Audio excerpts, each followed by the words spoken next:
अय मूसा, तुम नहीं चाहते हो तुम्हारे दिल में तुम्हारी धड़कन से ज्यादा करीब मेरी रहमत हो जाए। अय मूसा, क्या तुम नहीं चाहते हो कि तुम्हारे कान में कुव्वते सिमा से ज्यादा करीब मेरी रहमतें हो जाएं। अय मूसा, क्या तुम नहीं चाहते हो कि तुम्हारे जिस्म के हर वजूद से करीब मेरी रहमतें हो जाएं। हजरत मूसा अर्ज करते हैं, मालिक व मौला, वो कौन इंसान है जो ये नहीं चाहता हो कि तेरी रहमतें मिल जाएं? वो कौन इंसान है जो ये ना चाहता हो कि बंदा तेरी रहमतों के करीब हो?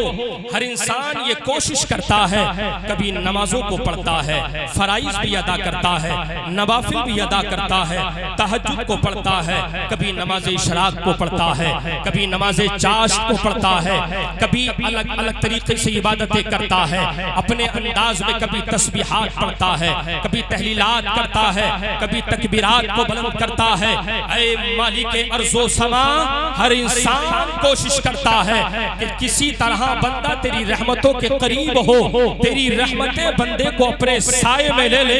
लेकिन परवरदिगारा, वो कौन सा अमल है जिसकी वजह से अल्लाह के तेरी रहमतों के करीब बंदा हो जाता है? वो कौन सा ऐसा विर्द है जिसके जरिए बंदा तेरी रहमतों के साए में पहुंच जाता है? ऐ मालिक व मौला, वो कौन सा फेल है जिसकी वजह से बंदा तेरी रहमतों के साए में होता है? तो अल्लाह की रहमतें पुकार के जवाब देती हैं, रहमतें खुदाबंदी पुकार के आवाज देती है। ऐ पैगंबर मूसा, तुम जानना चाहते हो वो कौन सा अमल है? तो जरा सुनाओ। वो एक अमल है, अमल ये है कि मेरे नबी पर कसरत से दुरूद पढ़ लो।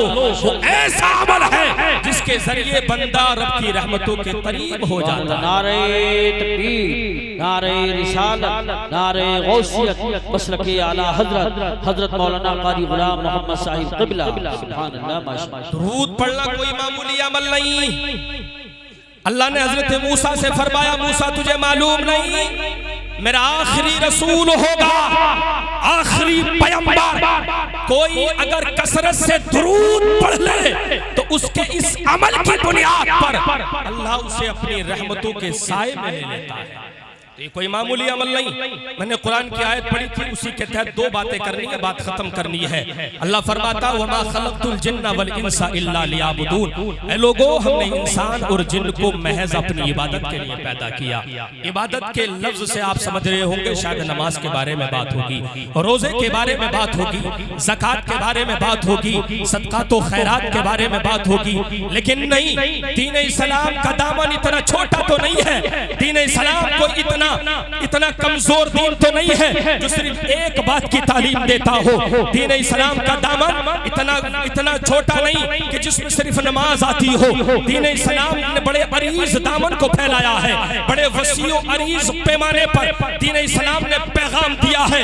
ऐ लोगों, सिर्फ नमाज नहीं है, सिर्फ रोजा नहीं है, सिर्फ ज़कात नहीं है। अगर कोई समझे कि नमाज नहीं है तो क्या है, तो याद रखे नमाज अपनी जगह अफजलुल इबादा है। नमाज अपनी जगह बड़ी अहमियत की हामिल है। नमाज मोमिन की मेराज भी है, नमाज अफजलुल इबादा है, जिसके बारे में करीम आका ने फरमाया था, कुर्रतु ऐनी बिस्सलाह, नमाज मेरी आंखों की ठंडक है। जिसके बारे में मुस्तफा ने फरमाया था कि नमाज वो है कि जो बंदा नमाज को अदा करता है वो दीन को कायम करता है, जो नमाज को छोड़ देता है वो दीन को ढाने में।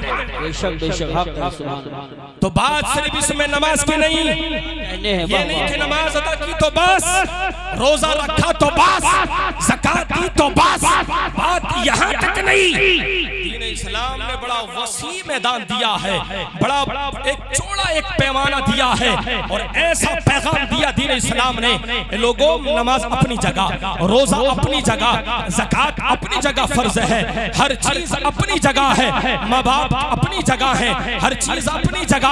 लेकिन दीन इस्लाम ये पैगाम देता है और मैं आज आपको ये पैगाम देके जाता हूँ। कुछ वजीफे हैं, दिल की तख्ती पर नक्श कर लो, इसी पर अमल शुरू कर दो। पहला वजीफा वजीफा मैंने दुरूद पाक का तुम्हें दिया है। दूसरा वजीफा वो है, ये रात का पहर है, आधी रात के करीब गुजर गई है, ये रात का वक्त सोने का वक्त होता है, जागने का वक्त नहीं। लेकिन आप लोग नबी के इश्क में, नबी की मोहब्बत में यहाँ पर बैठे हैं, उलमा इकराम के बयान सुन रहे हैं, यानी आप बड़े अच्छी तरीके से दीन के माहौल में ढलकर एकदम सरशार हो रहे हैं नबी के इश्क में बैठकर। लेकिन याद रखें, मेरा दूसरा पैगाम यह है, आपको करना क्या है? आपको करना यह है कि इस रात के पहर में जहां पूरी दुनिया सो जाती है, एक मोमिन के लिए इसी दीन इस्लाम ने वो पैगाम दिए हैं, ऐ इंसान, ऐ मोमिन मर्दे कामिल, तेरे लिए वज़ाइफ है और वजीफे ये है, जब कोई मर्दे मोमिन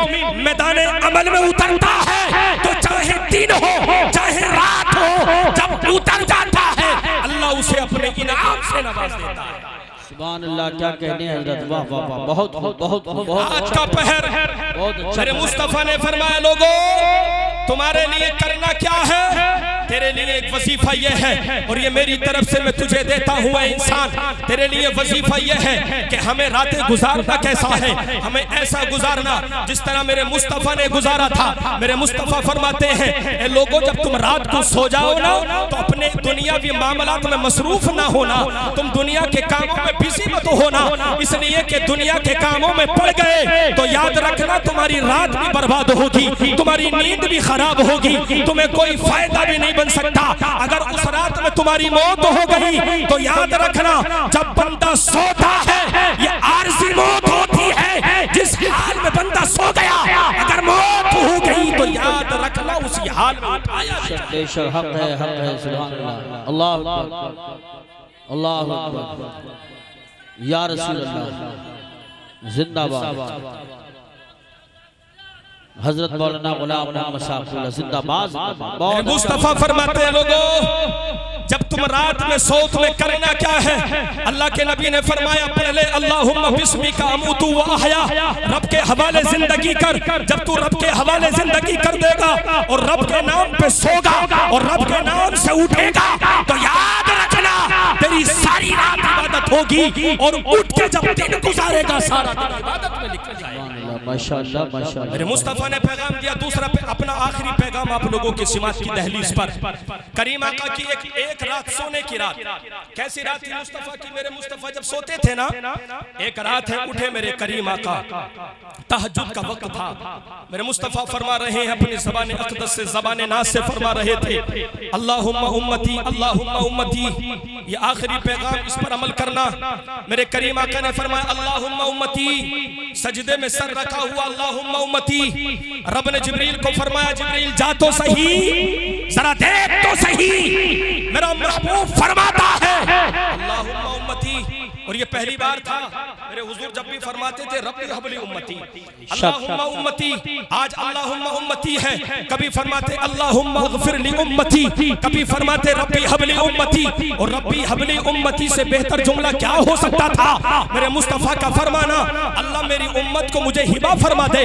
हिबा का मतलब ये होता है, अगर आपने कोई चीज किसी को हिबा की है, किसी को आपने दे दी है, मतलब ये कि आपने उसको उसका मालिक बना दिया। अब वो जिस तरह चाहे उसे इख्तियार है, उसे तसर्रुफ कर सकता है, वो जिस तरह चाहे उसमें अमल कर सकता है। कितना प्यारा जुमला था रब्बी हबली उम्मती। लेकिन आज वो नहीं था, आज था अल्लाहुम्मा उम्मती, अल्लाहुम्मा उम्मती। रब फरमाता जिब्रील जा तो सही और पूछ मेरे नबी से क्या मतलब है। आए हज़रत जिब्रील अमीन, मजाल थी डायरेक्ट चले जाते, हिम्मत थी, जसारत नहीं थी। खड़े दरवाजे पर आवाज कानों में पड़ी अल्लाहुम्मा उम्मती। पलटे रब की बारगाह में अर्ज करते मौला तेरा महबूब फरमाता अल्लाहुम्मा उम्मती। रब ने फरमाया जब मेरे महबूब से कह दे जो चाहता है राजी कर दिया जाएगा। आए हजरत जिब्रील अमीन, आने के बाद अर्ज करते दस्त बस्ता खड़े, हुजूर पहले रब का सलाम हो। रब ने सलाम भेजा, या रसूल अल्लाह, अल्लाह ने फरमाया है आपको राजी कर दिया जाएगा। अल्लाह ने फरमाया है। हुजूर फरमाते जिब्रील मैं सिर्फ इस बात से राजी नहीं, मेरी रजा इस बात में होगी। आखिरी पैगाम, बात खत्म। हजरत का शुक्रगुजार हूं, वक्त दिया आप तक ये दो बातें पहुंचाने लगा हूं। हुजूर फरमाते हैं जिब्रील, मैं उस वक्त तक राजी नहीं जब तक एक भी उम्मती जहन्नम में रहेगा। एक भी उम्मती, खुश हो गए ना? खुशी की बात नहीं है। एक भी उम्मती जहन्नम में हुजूर राजी नहीं। और पूरे अहले महशर में ये एक माहौल होगा, आधा दिन इसी में गुजरेगा, किधर जाएं। वो 50,000 साल का दिन 25 तो ऐसे ही गुजरेंगे, कहां जाए। वो जिधर जाएंगे आवाज आएगी, इज़हबू इला गैरी। मेरे मुस्तफा का वो इख्तियार होगा। रब फरमाता मेरे नबी किस चीज में राजी? हुजूर अर्ज करते मौला जब तक एक भी उम्मती जहन्नम में होगा मैं राजी नहीं होगा। आप खुश हो गए, एक भी उम्मती, लेकिन जरा उम्मती बन के तो दिखा। उम्मती का मतलब ये नहीं कलमा पढ़ा ला इलाहा इल्लल्लाह मुहम्मदुर रसूलुल्लाह, उम्मती बन गए नहीं। अब जरा ईमान को मुकम्मल करने का वजीफा सुनो। मेरे मुस्तफा ने फरमाया ऐ लोगों, उम्मती एक भी रहेगा मैं तब तक राजी नहीं। हम कैसे उम्मती हैं? नमाजों का हमारी पता नहीं, नम रोजे का हमारा पता नहीं, लिबास का हमारा पता नहीं। महज लिबास मुसलमान होने से, दाढ़ी चेहरे पे होने से या अपने कोई और दूसरे अमल से हम मुसलमान नहीं हो सकते। मुसलमान होने के लिए लाजिम है ईमान को मजबूत करना। और ईमान को मजबूत करने का तरीका क्या? हुजूर फरमाते हैं ऐ लोगों, तेरे लिए ईमान की डेफिनेशन सिर्फ इतनी तो नहीं थी कि जबान से पढ़ता बात खत्म थी, इतनी नहीं। ईमान की डेफिनेशन ये है कि तू जबान से पढ़, पहली तारीफ जबान से पढ़, दिल से तस्दीक कर, ये पहली तारीफ। और आखिरी तारीफ ये है रास्ते में कोई चीज पड़ी हो जिससे किसी को तकलीफ पहुंचती हो, पहली तारीफ कलमा पढ़ना। और आखिरी तारीफ रास्ते में कोई चीज हो जिसके जरिए किसी को तकलीफ पहुंचती हो। मेरे करीम आका ने फरमाया ऐ लोगों, अगर तुमने तकलीफ देने वाली चीज को नहीं हटाया तुम मोमिन ही नहीं हो सकते हो। बेशक ईमान नहीं। इंसान कहता मैं मुसलमान, मैं मोमिन, मैं मुसलमान, मैं मोमिन। मेरे मुस्तफा ने फरमाया एक अदना सी चीज अगर काटा भी हुआ तो इंसान मोमिन नहीं जब तक हटा ना दे। या तो ज़मीनें हड़प लेती हैं, या तो दिल के शिराजों को बखेर दिया जाता है, या तो दुनिया को खत्म कर दिया जाता है। मेरे मुस्तफा का पैगाम ये है, मेरे आका ने फरमाया था जब तक एक भी उम्मती जहन्नम में होगा मैं राजी नहीं। तो ईमान मुकम्मल करना लाजिम हुआ मोमिन बनने के लिए, जन्नती बनने के लिए। और ईमान मुकम्मल कैसे होगा? हम ज़बान से पढ़ें, दिल से उसकी तस्दीक करें। और ईमान की जितनी तारीफात हैं, पहली तारीफ मैंने आपको बताई ज़बान से बोलना, दिल से तस्दीक करना। और आखिरी तारीफ ये है रास्ते की पड़ी हुई तकलीफ देने वाली चीज अगर कोई मिल जाए उसको हटा देना, ये ईमान की निशानी है। करीम आका फरमाते हैं ऐ इंसान, तेरा ईमान उस वक्त मुकम्मल है जब इन तमाम चीजों पर अमल कर। और जब तू इन पर अमल कर लेगा तेरी दुनिया भी बेहतर होगी, आखिरत भी बेहतर होगी। वाखिरु दावाना अल्हम्दुलिल्लाहि रब्बिल आलमीन।